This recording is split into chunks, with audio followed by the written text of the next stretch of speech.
Hello, magandang umaga po sa ating mga kababayan. Kumusta po kayong lahat dyan? Kumusta po tayo mga kababayan dito sa kaharian ng Saudi Arabia? At maging dyan po sa Pilipinas, kumusta po tayong lahat dyan? Sana naman po okay lang tayo. At sana po mabilis tayong maka-recover sa pananalasa ng bagyong Ulysses sa ating bansa. Dito po sa Saudi Arabia, medyo taglamig na talaga. Ramdam na yung lamig kasi ito, naka-jacket na nga ako. Kasi kahit sa opisina medyo malamig na rin. Lalo sa labas, yung dampi ng hangin malamig sa balat.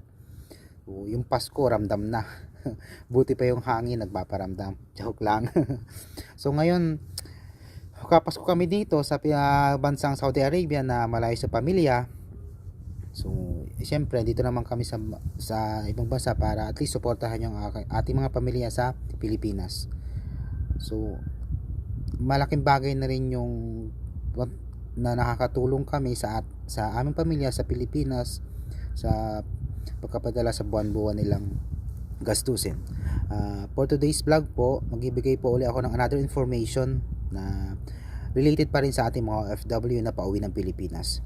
Pero bago ko po simulan ang aking vlog na to for today, nais ko muna pong mag-iwan ng isang verse muli na mula sa Biblia. Ito po ay nasulat sa Mark 11:24 or Mark chapter 11 verse 24. Ang sabi dito, "Therefore, I tell you, whatever you ask for in prayer, believe that you have received it, and it will be yours." Yan, sabi nga ng Panginoon doon, yun yung pangako ng Panginoon sa atin. So, minsan kasi, humihingi tayo ng mga favor kayo sa Panginoon, humihingi tayo ng mga blessings, humihingi tayo ng yung prayer natin, mga kahilingan natin sa Panginoon, na hindi agad dumarating, hindi agad natin natatanggap, hindi agad natin nare-receive. Huwag po kayong mag-alala kasi lahat ng ating hinihiling sa Panginoon ay didinggin niya. Meron lang talaga nauuna at meron nahuhuli. Siyempre, alam ng Panginoon kung ano yung ating pangailangan talaga kasi naririnig niya yan at alam niya at kilala niya tayo. Tulad ko po ngayon, nagpapasalamat po ako sa blessing na natanggap ko kasi hindi ko naman siya hiniling pero binigay ng Panginoon Diyos sa akin. As of today po kasi meron na akong 203 subscribers. Nakuha ko po yung 103 subscribers sa looban ng 10 araw kasi po last November 9 is I have 100 subscribers lang po. So gusto ko lang pong i-share yung blessing na binigay sa akin ng Panginoon na kahit di ko naman hiniling, binigay niya kasi tulad sinasabi ko sa inyo is alam ng Panginoon yung kung anong pangailangan natin at alam ng Panginoon kung ano yung nasa puso natin.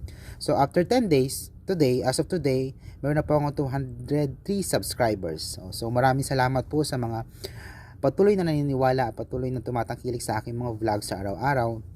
Sana po i-share nyo rin tong vlogs to, mga videos ko para at least magkaroon din ng information yung iba nating mga kababayan. Yun lang po ang gusto kong i-share sa kabutihan ng Panginoong Diyos sa akin, kabutihan ng ginawa ng Panginoong Diyos sa akin. Huwag lang po tayong mainip kasi darating yung mga hinihiling natin sa Panginoon tulad ng pangako niya sa atin. Okay po, for today's vlog po, sabi ko nga po recently na itutuloy ko yung may vlog ako kasing teaser na another requirements for returning OFWs. So ito na po yung continuation, ngayon ko lang matatapos. Ngayon po ay araw ng Thursday. So, bukas po is holiday na uli. So, gusto ko po bago matapos yung week na to, maibigay ko information na to.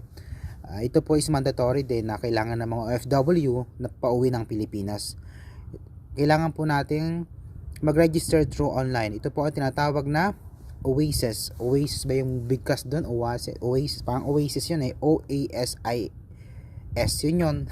Basta Oasis yun. Something. Yun yung OASIS. So, ibig sabihin po nun is OFW Assistance Information System.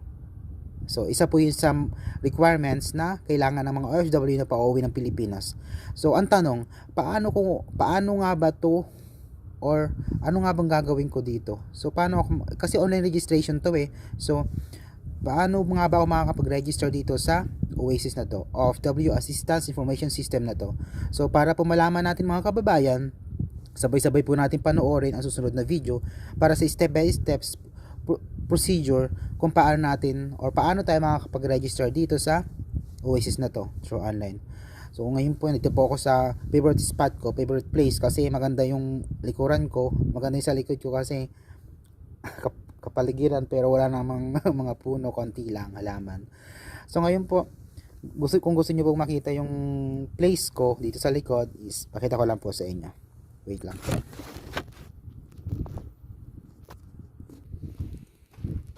Yan, ito po yung likod ng dito pa ako ngayon sa likod ng opisina namin. Ito po yung place namin. Yan yung place namin, talagang walang puno. Desert to. Desert. Sorry. Yan po, napakalawak na lupain. Pero puro buhanginan po yan. Maganda po kasi ito sa likod kasi sarap yung hangin, malamig. So ngayon po, sabay-sabay natin panoorin tong susunod na video para malaman natin kung paano mag-register sa Oasis na tinatawag. Okay po mga kababayan, let's watch this.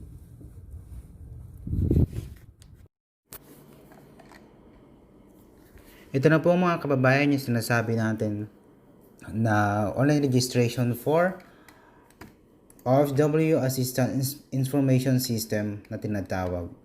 It's para sa mga OFW na pauwi ng Pilipinas. Kung papansin nyo po, ito yung flow kung paano gumawa ng account or mag-submit ng application through Oasis ba. So, susundin nyo lang yung guidelines. Ang una, go to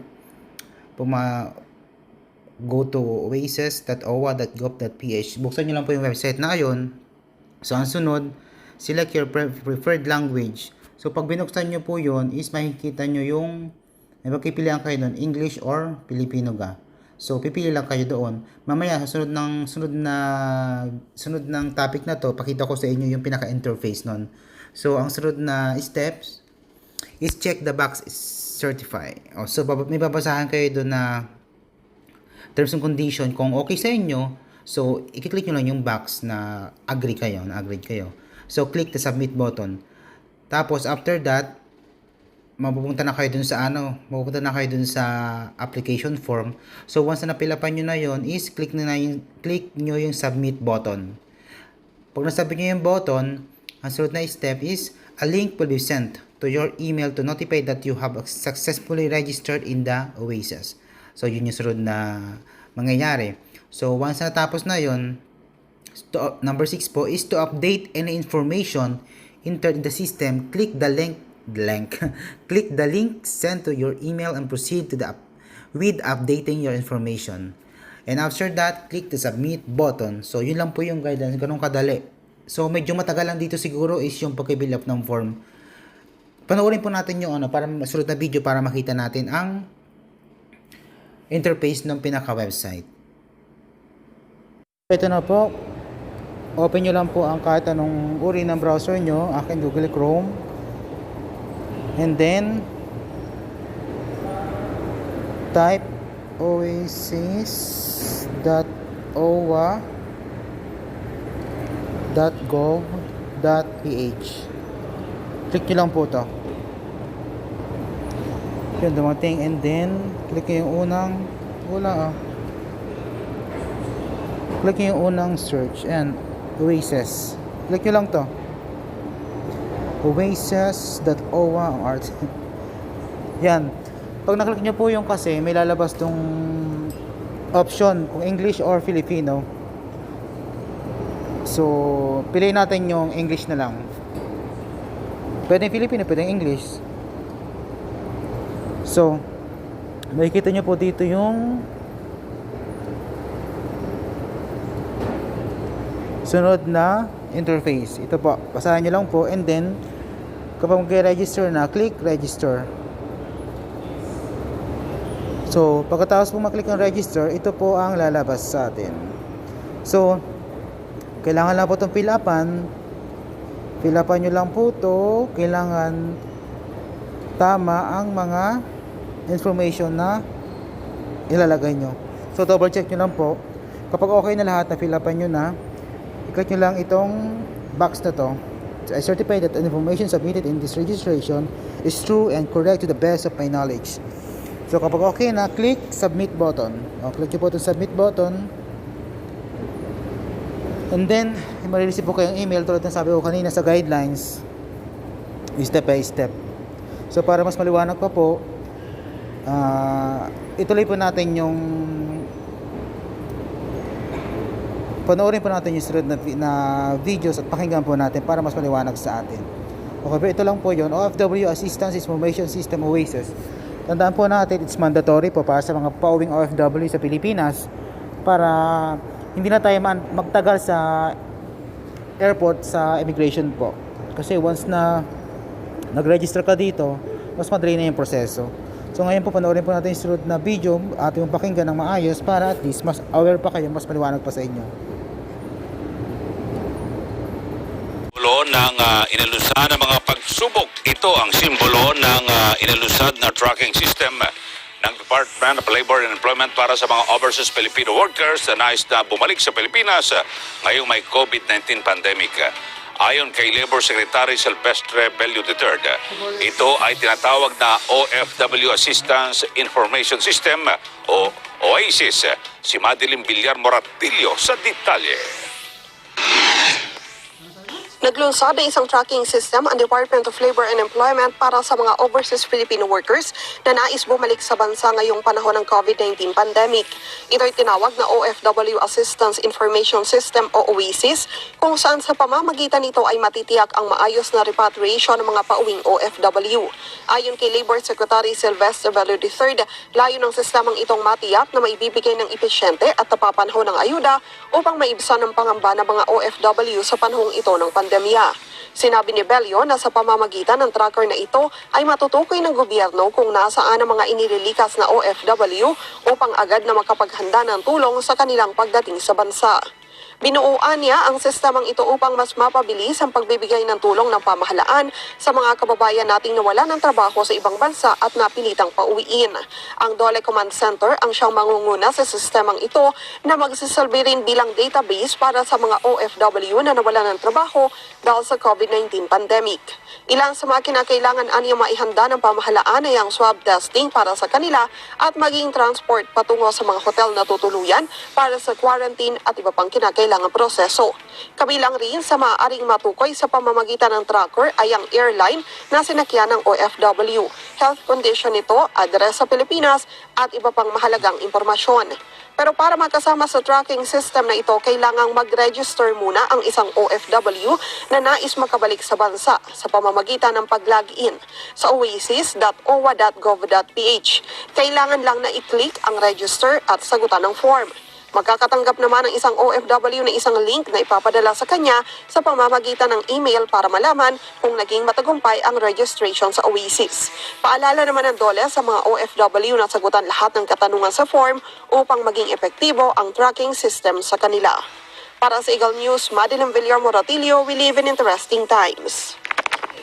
Ayan, napanood nyo na po ang isa sa requirements sa mga pauwi ng Pilipinas. Sana po nakakuha kayo ng information at kung may katanungan po kayo, just comment lang po sa baba at sasagutin ko ang inyong mga katanungan.